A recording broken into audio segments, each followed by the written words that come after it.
일부 소수의 과다 의료 이용으로 인해 의료 이용을 전혀 하지 않았거나 꼭 필요한 의료 이용을 한 대다수 가입자에게로 보험료 부담이 전가되고 있습니다.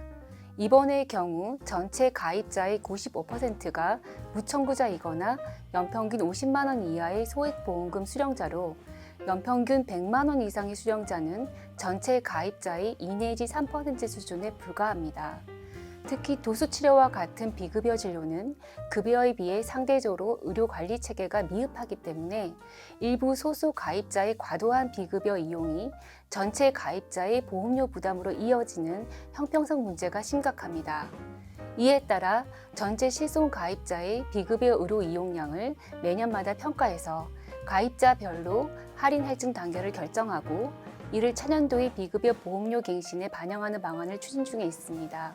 할인 할증에 대한 가입자 이해도를 높이기 위해 적용 단계는 5개 등급으로 단순화하였습니다.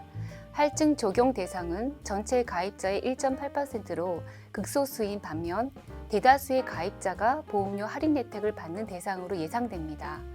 다만 실손 가입자의 의료 접근성이 지나치게 제한되지 않도록 하기 위해서 국민건강보험법상 산정특례 대상자이거나 노인장기요양보험법상 장기요양 대상자 중에서 1, 2등급 판정자와 같이 지속적이고 충분한 치료가 필요한 불가피한 의료 이용자에 대해서는 할증 적용을 제외하였습니다.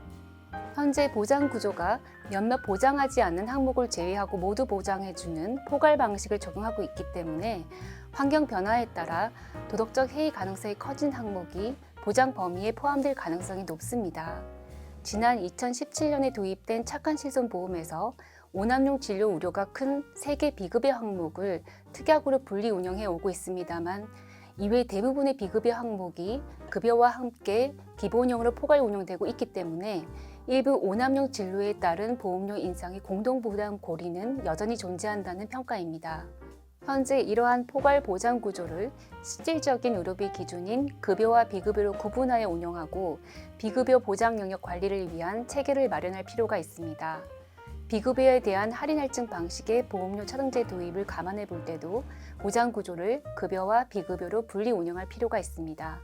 또한 현재 추진 중인 정부의 건강보험 보장성 강화에 따른 비급여 풍선 효과 등의 통제도 어느 정도는 가능할 것으로 기대됩니다.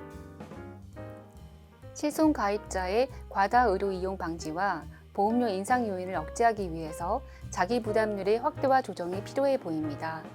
자기부담률의 상향은 불합리한 의료 서비스 이용을 억제하고 도덕적 해이 방지에 효과적이라 볼 수 있습니다만 과도한 자기부담률의 상향은 실손 가입자의 지나친 부담으로 이어질 수 있기 때문에 착한 실손 대비 10%포인트 상향해서 급여와 비급여에 대해 각각 20%와 30%를 적용하기로 하였습니다. 또한 통원의 불필요한 소액 의료 이용을 방지하기 위해서 통원의 최소 공제 금액의 조정도 필요해 보이는데요. 현재 의료기관 종별로 만원에서 2만원을 적용하던 것을 급여에 대해서는 병의원급의 1만원, 종합병원 이상의 경우는 2만원, 그리고 비급여에 대해서는 의료기관 종별 구분 없이 동일하게 3만원으로 상향하였습니다.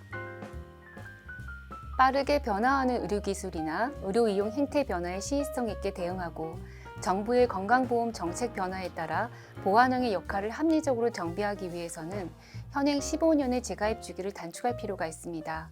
재가입 주기, 즉 보장 내용 변경 주기의 단축은 환경 변화의 시의성과 공보험과의 연계성을 높임으로써 실손보험 미원 보장이 현실화로 이어지게 되고 이를 통해 소비자의 혜택으로도 이어질 수 있습니다만 지나치게 단축할 경우에는 소비자가 자주 재가입해야 하는 불편이 있을 수 있기 때문에 재가입 주기를 15년에서 5년으로 단축하기로 했습니다.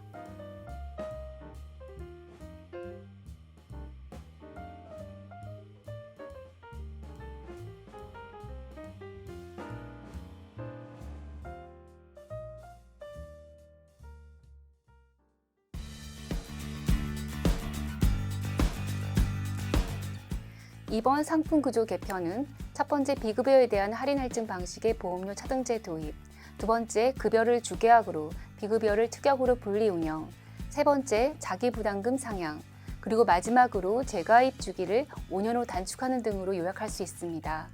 이를 통해 실손 가입자 간의 보험료 부담에 대한 형평성을 제고하고 도덕적 해이 방지 효과를 기대해 볼 수 있습니다.